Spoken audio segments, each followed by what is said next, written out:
I'm a nurse practitioner that works for Family Health Center. How many of you know where Family Health Center is or what it is? Any of you? Well, I've heard the name. Heard the name? Right. But does anybody know what it is? Is that the one up on the hill? No. Well, actually, the dental center is up on That's the hill for Family Health Center, correct. So Family Health Center, how it originated, it's been around for over 50 years, okay? It originated and worked with the Marshfield Clinic as a partner.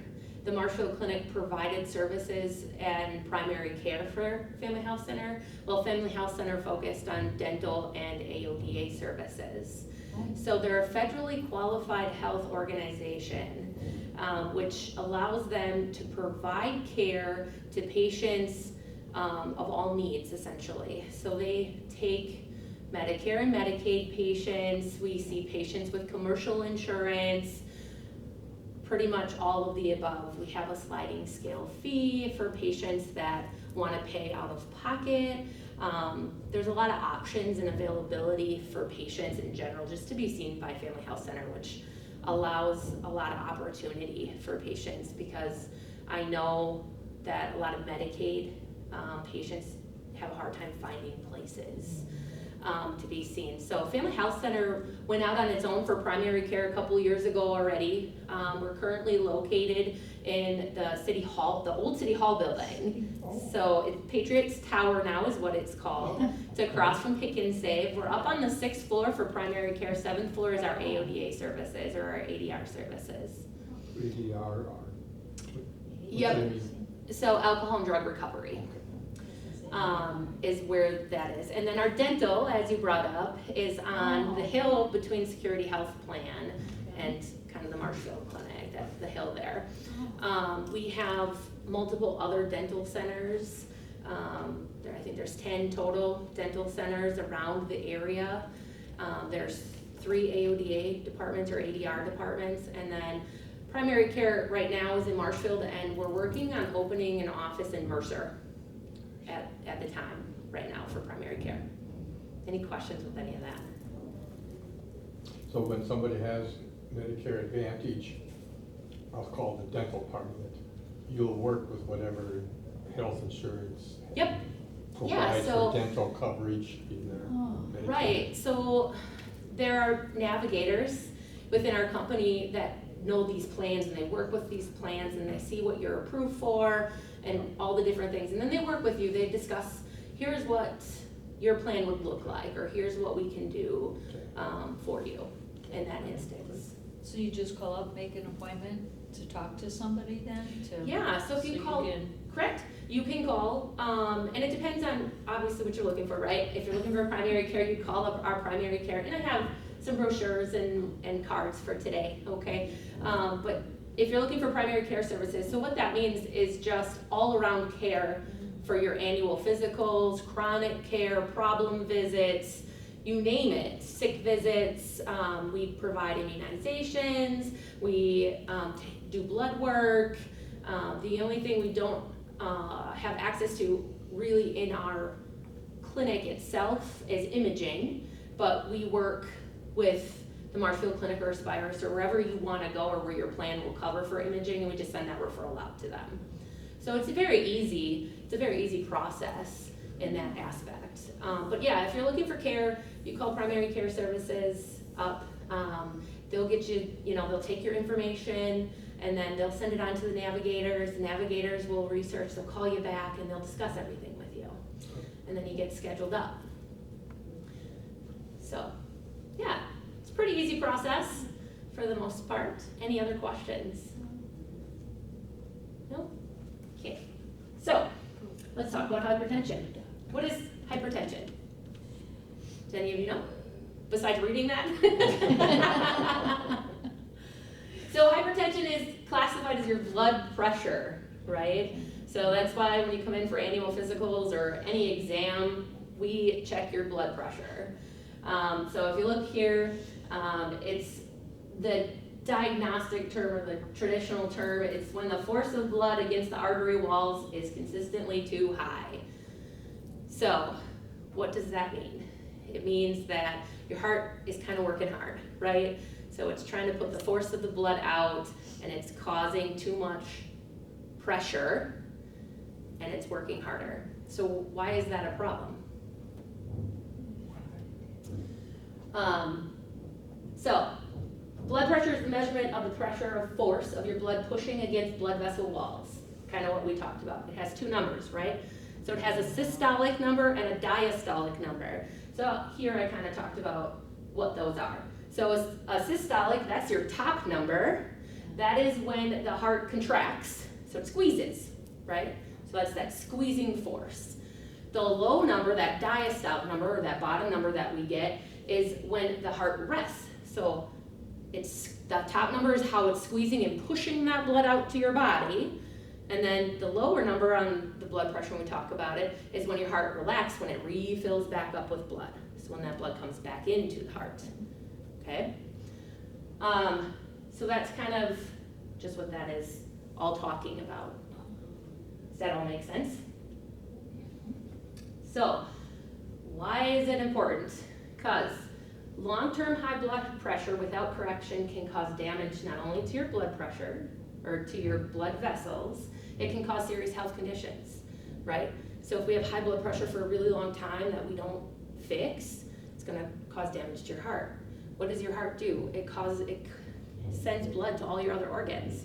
So if all your other organs aren't getting the blood that it needs, they can get damaged too. Some of the biggest ones that we see it in is your kidneys. So if you've ever heard that or talked about that, your kidneys, so if you have high blood pressure, your kidneys can also have problems, especially if it's been a long time that they haven't been addressed. It is termed the silent killer because people don't know when you have high blood pressure a lot of times. So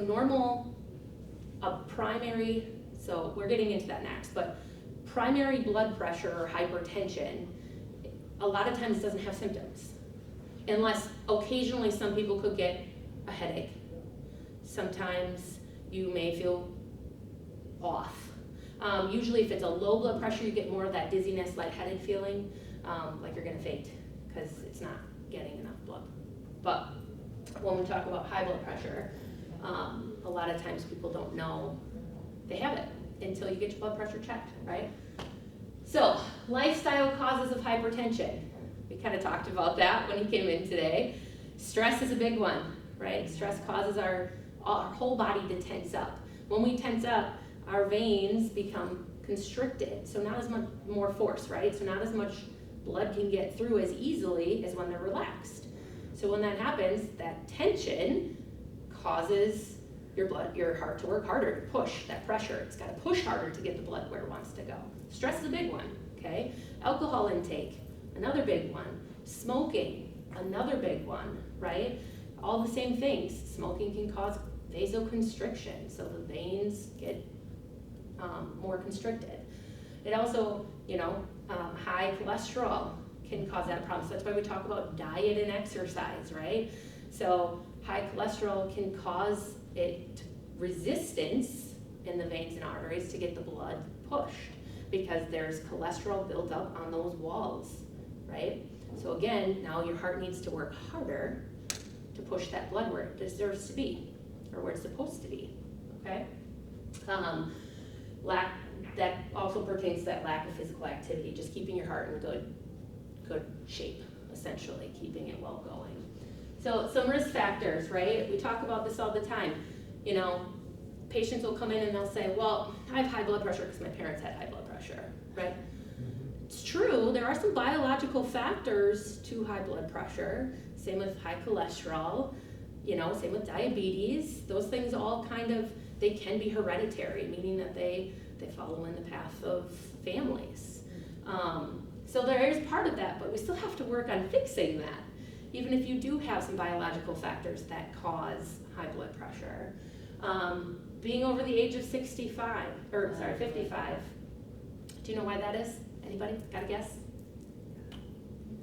Usually it's because your heart has worked so hard for so long, and 55 isn't very old, but it's the point of when we're younger, we tend to overstress ourselves, or stress our body, right? Because we rebound really fast when we're younger. It'll be fine, right? Well, then repercussions come later. But also it's because over time, veins and arteries, they can become kind of, what I like to call it is lazy a little bit. So the walls of them become less tight over time. So when that happens, we lose more fluid outside of our veins, which goes to the extracellular cells, which cause us to have edema, right? So they're not as tight or constricted as they once were. Now they have a little bit more play. They're a little loose, a little stretched out. So that can cause that. Now, having certain medical conditions, chronic kidney disease, right? We already kind of talked about that, where your kidneys are connected with your heart too. Being overweight, not getting enough exercise. One of the big ones is eating a high sodium diet, because where salt goes, water will follow, right? So we just kind of talked about that a little bit, about when water escapes from inside the cells and goes to the outside of the cells, salt does that. Water will follow it, and that's where you get all that edema or swelling in your lower legs. Smoking, tobacco products, or drinking too much. Those are all risk factors for you to get high blood pressure. So how do we know if we have high blood pressure? We touched on this a little bit, but the only way of truly knowing if you have high blood pressure is by getting your blood pressure checked, right? So we know as a society that we don't always go in to the doctor's office regularly to get our annual physicals. We don't always go in, to do regular checkups. Why is that? Because we feel fine, right? We've got other more important things to do. I don't have time in my day to work that in, all of those things. But then we go in because what? Something happens, or we start not feeling well, right? That brings us in, and it may have been 10 years since the last time you were seen. So now, guess what? We find all these problems. And I hear a lot too, where patients are like, well, I don't come to the doctor because every time I come here, there's something wrong, right? Or they want to put me on a new medication, or, anything along those lines. They always talk to me about something, and I don't need that. I don't need medication. I don't need, and in some instances, right? I mean, I don't know, it could be a possibility, but a lot of times we put you on medications because you do need to be on medications, right? But that's when we find everything, right? Haven't seen anybody for 10, 15 years, and now, oh man, all these things are adding up, right? You came in for this one problem, but as we questioned you about what was going on with that problem, well, then that triggered another problem. Well, this has been going on too. And, then you talk about that, oh, well, this has been going on for a little bit too, or yeah, I do have that, or, so these things do happen, and it does kind of become a snowball effect, which can be overwhelming for patients, and that can be really hard. Which is why it's very important that we continue to try to keep your annual physical exams. That's that 1 year time you come in, should be covered under insurance. You get your yearly physical, which just means head to toe. We look you over, make sure things are looking okay, and we do your blood work to make sure that there's nothing potentially wrong that we can't see visually. So we check inside, right, with that blood work that tells us how your organs and things are doing. And so that we can get ahead of these problems, so that in the long run, you don't end up on 6 medications that you don't need, where maybe if we caught it sooner, you would only be on 1 or 2, right? So that's the only way we know if we have high blood pressure, is by getting it checked. I don't always suggest, I know it's hard because we don't always own our own blood pressure machines, right? So sometimes we have to go someplace to get our blood pressure checked. That's okay if their blood pressure machines have been calibrated. We all know those machines that are sitting in big box stores that you stick your arm in, and you sit down and it squeezes really, really, really, really hard, and then it gives you some astronomical number. It's probably been a long time since it's been calibrated. And it may not be as accurate as it once was, right? So always important that if you're going to get your blood pressure checked, not in a clinical setting, that you make sure that their blood pressure machines have been calibrated, or that, they're accurate, essentially. So that's how we know. Now, here's the normal parameters for blood pressure. Depending on if you live in, you can get multiple different answers to this question, okay? Because each educational source can have a little bit of wiggle room. Like if you're in Europe, their numbers are 10 points higher, okay? That they say regular styles are. So it depends on the source that you're reading. American guidelines, non-American guidelines. We have a little bit of wiggle room, a little bit of differences in that aspect. Now, old time, well, not old times, but before, we always got ingrained in our head 120/80, right? 120/80 is normal blood pressure. It is, that's the number we would like to see you at, right? But we don't start considering hypertension until you're a little bit higher. So 130/80 in 18 to 64-year-olds, we want it under that number. Once we start hitting 130/80, we start calling it stage 1 hypertension. A lot of times in that aspect, we'll work on lifestyle modifications, diet and exercise, doing all the things we can do to help bring that back down. You're gonna be coming in for blood pressure checks, for follow-ups, to make sure that what we're doing is working, because we don't wanna continue to see that blood pressure go higher, because of course then we start having damage, right? 65 to 79-year-olds, 140/80. Now, I'm gonna tell you right now, these numbers they're gonna be controversial depending on who you talk to, because, well, they're a little controversial because everybody wants to see under 130/80, right? That before, it was always based on age numbers. It's still like this, right? We still take some of that into account, but newer providers that have been through medical school more recently, it's drilled in 130/80, 130/80. It does not matter. 130/80, they should be able to be there, right? Doesn't matter if their age is that. Doesn't matter. So some of this is going to be controversial. And why is it allowable the way this one was made up? Why is that extra 10 points allowable when you get older? Because what we talked about before, your veins and arteries become less elasticized, so they have less elasticity, okay? So that's why when you look at the grand scheme of things, of why, as you're older, your heart's worked hard for a long time, So I give you a little bit more wiggle room. But not only me, obviously.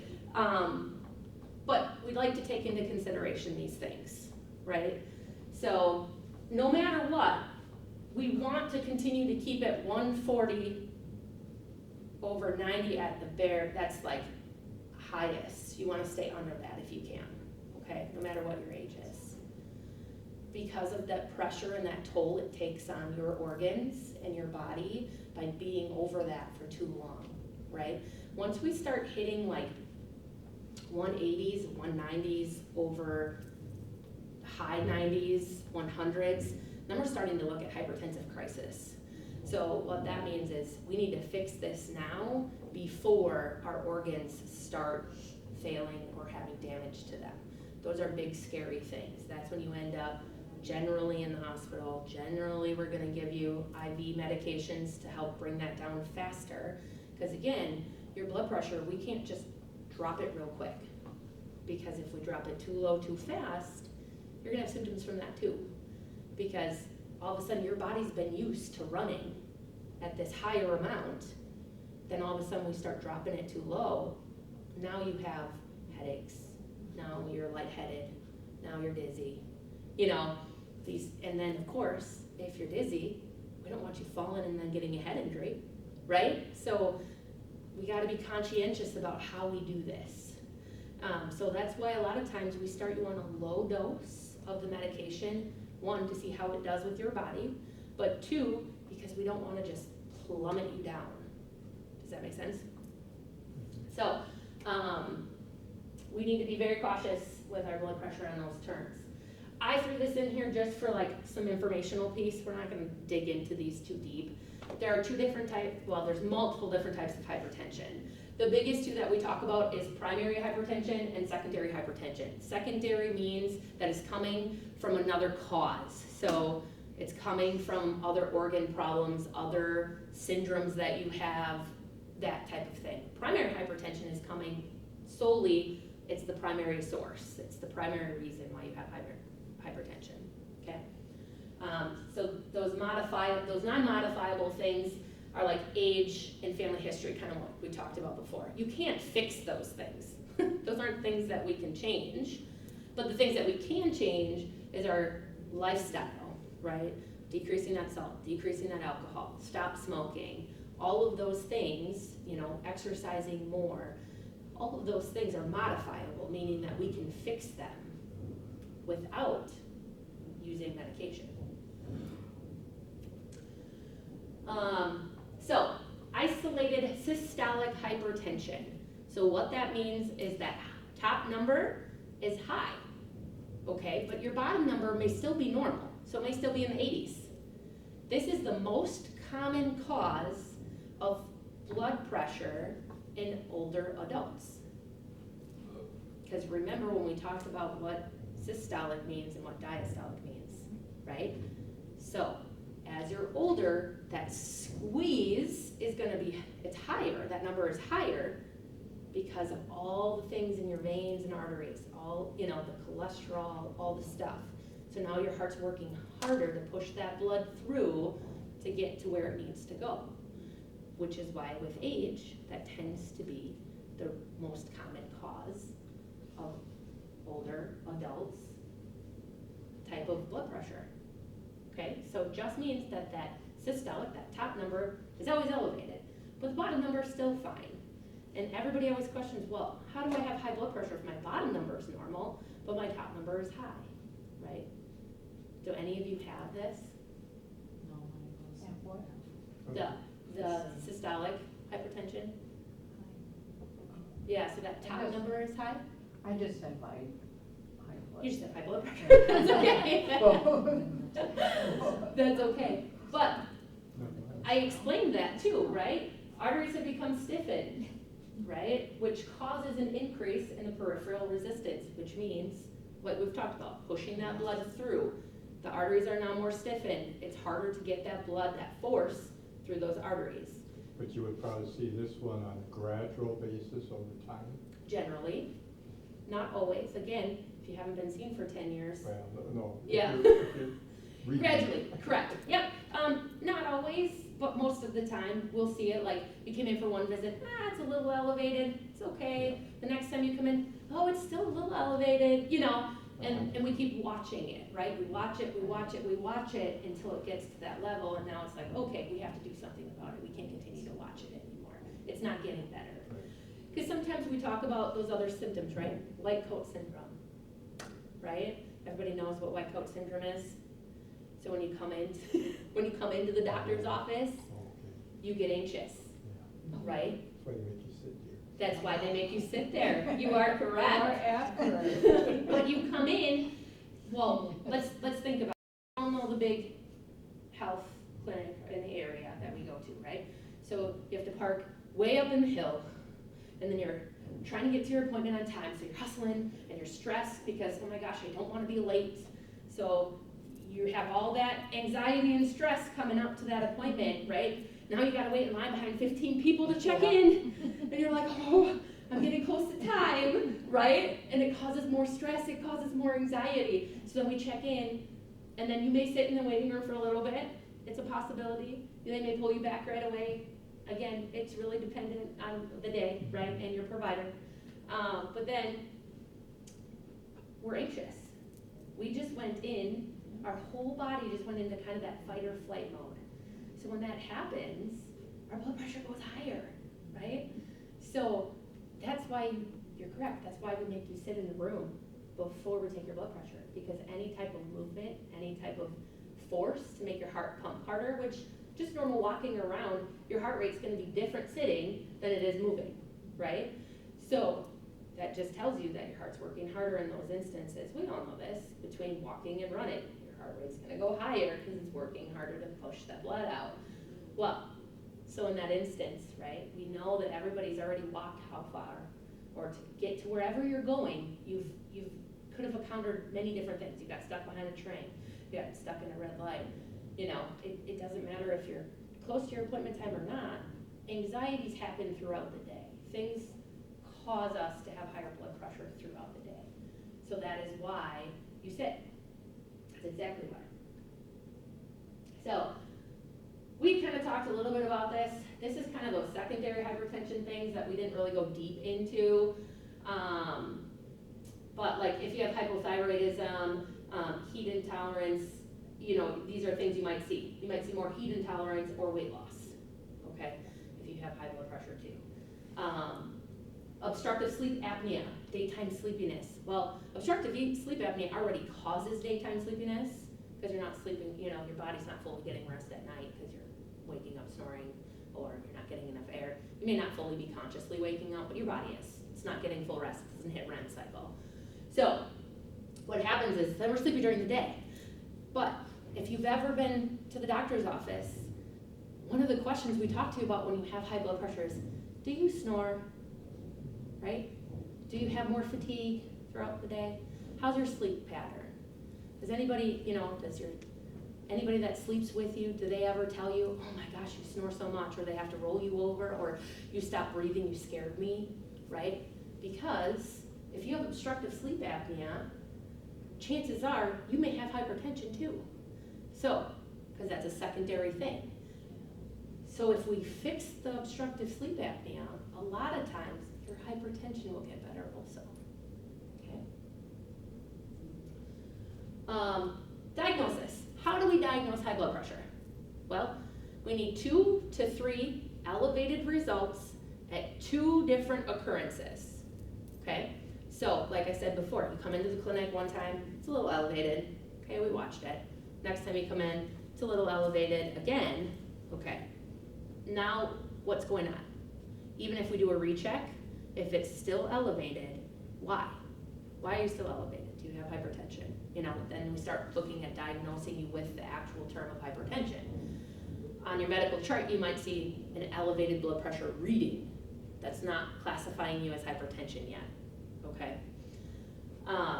At-home readings is another way that we diagnose hypertension.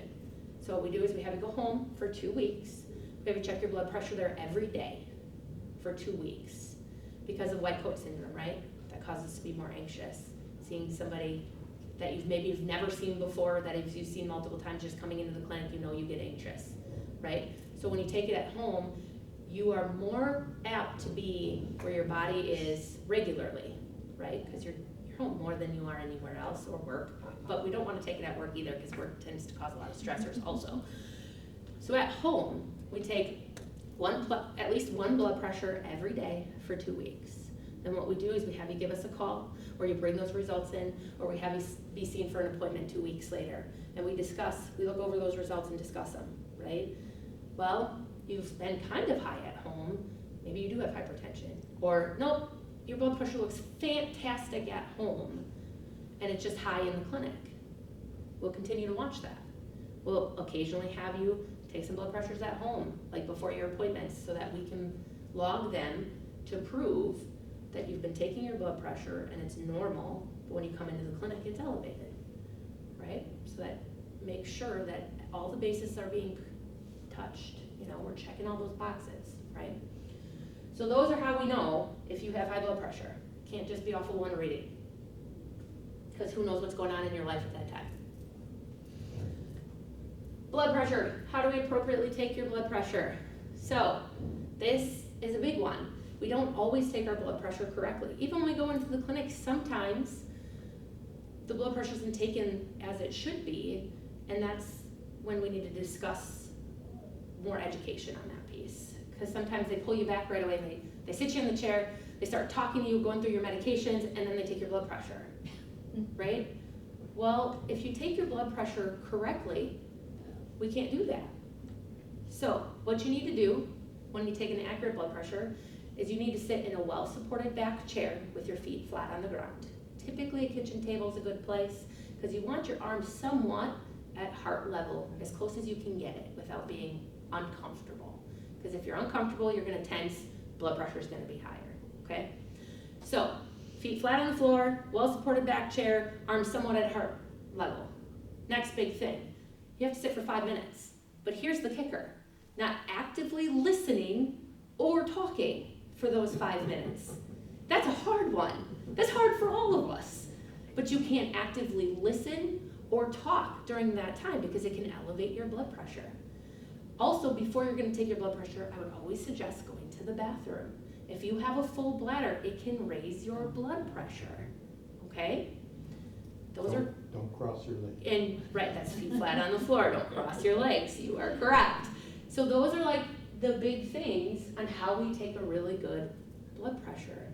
People kind of forget that. Oh, another big one is 30 minutes before taking your blood pressure, you should never smoke a cigarette or have caffeine. Yeah. Okay? Because that will make your blood pressure higher. But people don't think about it. I know that. So it's really important that we discuss these things for educational pieces so that you get the best readings that you can get when you come into the clinic too. So Okay? much for those energy drinks. So much for those. The big one is coffee. Coffee is what gets everybody, Yeah. right? They wake up in the morning, they have an early morning appointment because they want to get their labs because they're fasting, so they don't want to be hungry. So what do? They drink coffee. And decaf doesn't change that. No. So that's a really big educational piece that I'd like to make sure people understand, because that actively listening and talking is a trigger. I once had a patient, I'll give you this, I once had a patient with high blood pressure. We were discussing, how can I get my blood pressure lower, right? So I talked about doing these things at home. Comes back, readings are still really high, and I said, so go through your morning when you're gonna take your blood pressure. What are you doing, right? Told me that they have a chair that they sit in with nice support, go to arm length, little table by their chair that has their blood pressure machine on it. But what are they doing? They were watching out the window at their birds. So what was the cause? Actively listening to those birds. They were relaxing. They were trying, yes, they were trying to relax, but they were actively listening. As soon as we cut that out, the blood pressure improved. So why is it important that your arm be heart level instead of down? To get an accurate level, because of how much, right there's your heart, right? So we're pushing and that relaxation. So now it's not having to travel, dependency, right? When you have something lower, it pools, Okay. right? So you're gonna have more pressure, more things. So if we keep it semi-close, so we're getting that accurate reading really close to where your heart And is. not necessarily above. No, don't go above your head. Okay. Nope. Thought it was- Yeah, that's why it's really important. That's why kitchen tables tend to be pretty good. Because like you're sitting at a perfect relaxed state, right? So your muscles aren't tense. That too, if you bring your arm too high, now you're tensing your muscles to keep it that high. So now your blood pressure is gonna be higher. Does that make sense? So when you're in a relaxed state with your arm, in a normal body, we just rest our hands somewhat at heart level, is where we bend our elbows, right? So, that's why. Okay. Treatment. Things we've already talked about. Big ones. Lifestyle modifications. Decreasing that salt intake is number one. That is a really big indicator. If we can reduce as much salt intake as we can, it greatly can help your blood pressure. That's an easy thing to fix. Now I know it's hard, especially when we're used to a lot of salt, then our foods start tasting bland, right? But there are other options. Use pepper instead, right? There are other options to make your food not taste so bland.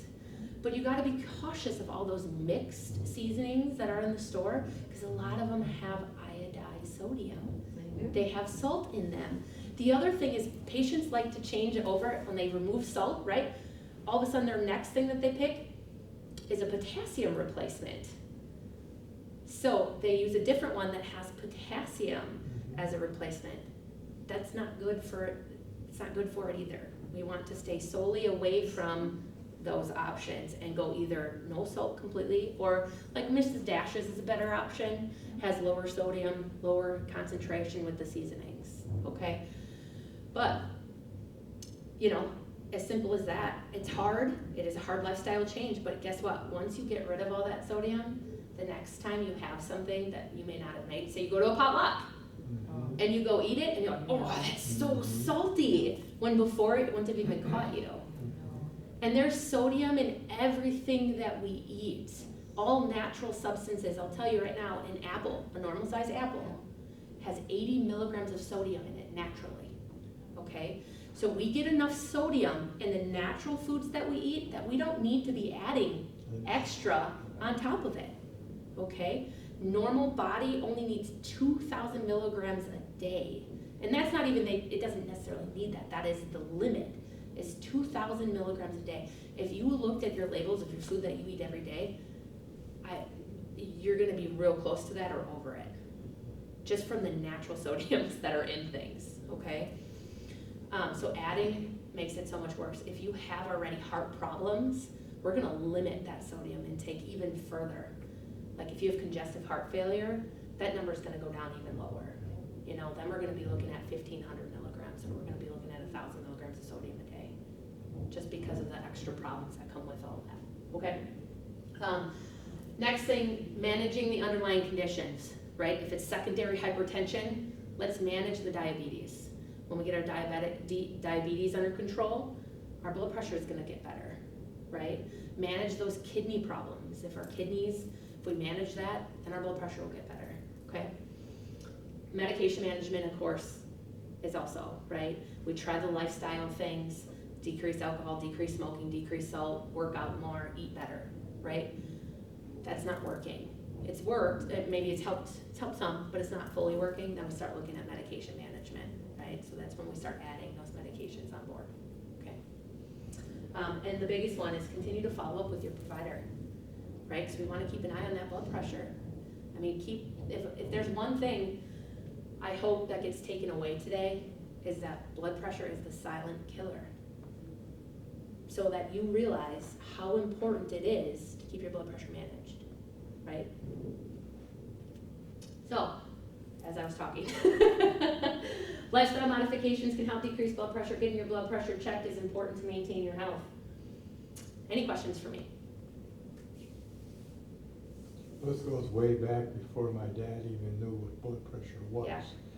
But he grew up at a time, of course, where to preserve your meat, you needed salt. Yes. So he grew up with that kind of food. But his attitude was, his statement always was, when you add salt, you're gonna dry up your arteries. That's what you're doing. You're Just gonna have stick- hardening of the yeah. arteries. And so he was kind of anti-salt in that regard. However, like you said, the foods were naturally, especially the preserved foods, Correct. already had plenty of them. But think about his progressive thinking there. Yeah. He was correct, right? The more salt you add, the more those arteries and veins stiffen up. They become harder. They don't move as freely as they once did. The elasticity is not as good. And he made it to 92. Perfect. What a great guy. Nice long life. Any other questions? Anything else that you guys would like to share with me today? The only other issue I have is, okay, we understand this level, and I do understand why everybody wants you to do your blood pressure at rest. Mm-hmm.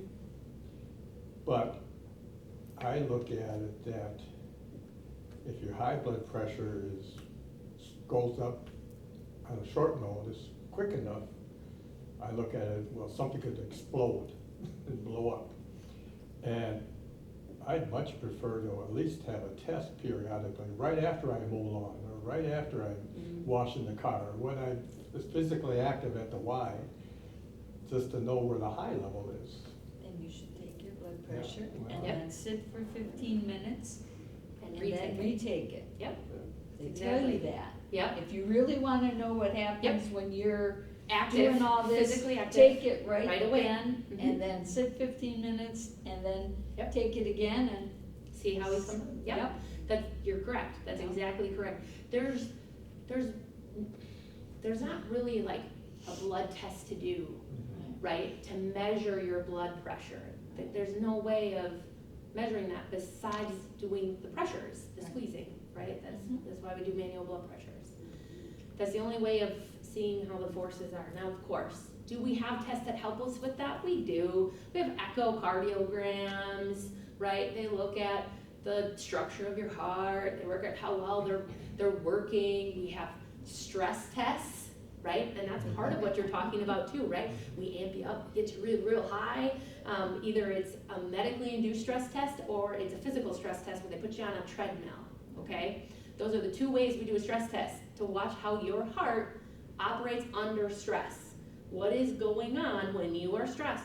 How does your heart react? How does your body react, right? So that's one of the big tests that we could do, but without getting too clinical, insurances aren't gonna cover you to get a stress test, right? You'd have to pay out of your pocket, and they're expensive.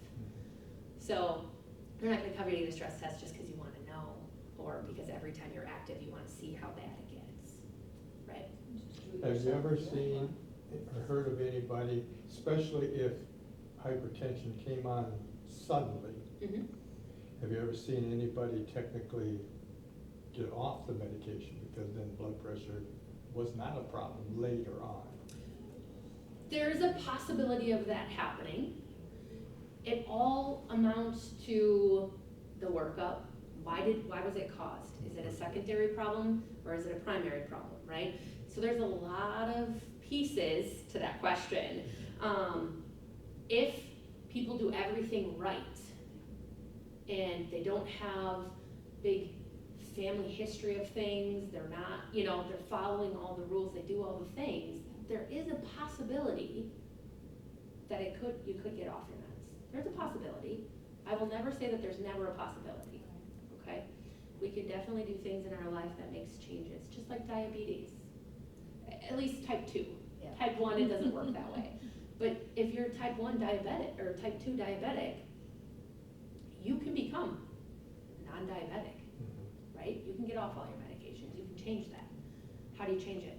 Lifestyle modifications, right? Diet and exercising, reduce sugary beverages, so sugary beverages, desserts, white breads and pastas, those are your biggest problems, right? We start cutting all that out, it's great to watch those numbers fall. I've had many patients that have come in with do you know what hemoglobin A1C is? So it is what your blood sugar's been over the last 3 months. It's an average of what your blood sugar's been over the last 3 months. It's what we go off of a lot of times, right? I've seen somebody go normal, okay, is 6. Okay, I've seen people go from 10, 12, 13 to really high blood sugars, okay, if you're looking at that. I've seen them go from that back down to a 7 or a 6 just by doing lifestyle modifications, okay? So there are definitely things that we can do to make us get away from some of these medications if we work hard at it, if we try, if we do all the things. And now don't get me wrong, sometimes you could do all the right things and you still may have it because hereditarily wise, the way your heart works, you may have a murmur, you may have AFib, you may have some of these other underlying conditions that it just, no matter what you do, you're gonna be on your meds. That's my cholesterol. Yeah. I could not eat and still have cholesterol. Yeah, for sure. So, yes and no, right? So that's a multi-level question. Okay. Anything else? I only have one soapbox thing for you to take back to your practice. Okay. Please promote 50 and over bone density Yes. in men. I had a hell of a time getting my first test, Yeah. and I should have had it because I'm borderline. Yeah. So, in practice, right? Insurance coverage for a bone density test. Now, bone mineral Medicare, density. the Medicare book doesn't care what your gender is. They will Correct. cover one. Yep. 65. Yeah. That is the number that insurance will cover, right? 65 and above. Now, what I talk about in our preventatives, so our annual physicals, even at age 30, Okay. I talk to patients about, are you taking a vitamin supplement of vitamin D and calcium? That is how we keep our bone strength going and not depleting it as fast over time. You know how many people are taking a calcium and vitamin D supplement regularly? Not At a many. young age, None, right? Not many. So we talk about those things, right? It causes that awareness, that teaching moment of, well, it is your decision, but over the longevity of your life, you won't get a test to look at this until you're 65, or you have really good insurance, or you have a big family history that we can get through it. The other big thing of how to get a test, how to get that test a little bit sooner is if you fall and you have a break, does not make sense. do it. Yeah, that does not make sense, then guess what? Yeah. We're looking, okay? It's too late. Well, we have medications that help bring that back, but there are things. So that is one of the biggest things. Tell your families, right? Tell your grandkids, tell your kids, tell your great-grandkids, whatever you have. Be taking a calcium and vitamin D supplement regularly to help keep your bone strength there. Literally between the ages of 30 is when you start losing. That's when you start losing your bone density. Is that not crazy? Like, we're born with a certain amount and we gain it as our growth plates change and grow, and then all of a sudden 30 to 40, it's almost not even middle life anymore, right? Yeah. And you're already losing it. You already start losing it. So, very important. Well, I wanted to have a benchmark, so I knew Yeah. where going down consisted of. Yeah. So I started asking for it at age 69. Yeah. And it was 74 before they were willing to give it to me. And then, hey, you're borderline. Yeah. Well, see, our son had bone density, but then he's on medicine. Sure. And so they put him on right away, because they had to know whether his medicine was taking away his. Correct. And so he says, well, why does, that was the reason. Well, for him, but Yeah, he broke something. I that didn't he break wasn't. anything and they wouldn't do it. Right, but Yeah. you weren't on medicine either, so they aren't gonna. Yeah. So it's, It's Yeah. tough, it's tough. I will, again, not getting too political. Insurance Yes. dictates a lot of things in healthcare, okay, that's how I'll put that. Insurance dictates a lot of things in healthcare. Even if we want to do it for you, there's not always, we can't always do it because insurance won't cover it and you don't have the money to pay for it, Yes. right? I can order any test at any time if I want to, but you're gonna get stuck with that bill. Do you wanna get stuck with that bill? No. Do I want you to get stuck with that bill? Absolutely not. But there are ways that we can, we try to put in pre-authorizations, that's what those are called, right? Where we try to fight with the insurance, like, I understand that this isn't normal guidelines, but these are the reasons why we need to check this earlier. Same with colon cancer, right? Getting your colonoscopies done. 45 now has been the new age, but Yeah. patients with high family history, they may need to start at 40, even sometimes 40 isn't good enough, right? So somebody really close, like it has to be very close, a mom or dad or a brother or sister, to be able to get it that early. This is one issue, the general doctors just, you're a man, you don't need that. Oh, yeah, no, it doesn't matter, it's generic. I mean, in studies have we saw women tend to lose bone mass faster because of estrogen and progesterone, right? It's just our natural body makeups and the hormones that we carry. Yes, so they tend to lose it faster, but it doesn't matter. I mean, they put a limit on there and it's for females or males. That's the guideline. Okay. That's my soapbox. It's okay. Yeah, and I'm looking at doing more of these things, talking about more of these important pieces about different things. So if you have something you want to learn more about or things like that, let Parks and Rec know. And they'll pass that on so that you guys get the information you're looking for or can see those things, right? And then you can talk about all those other things too. Today we just started out with hypertension because it's very common and it's a very important thing. But there are a lot of choices, there's a lot of things we could talk about, right? For sure. Oh, yeah. So, anything else? All right. Well, I appreciate all of you coming. Thank you very much. If any of you want your blood pressure checked today, I have stuff, we can check it if you're interested. Otherwise, you're good, free to go.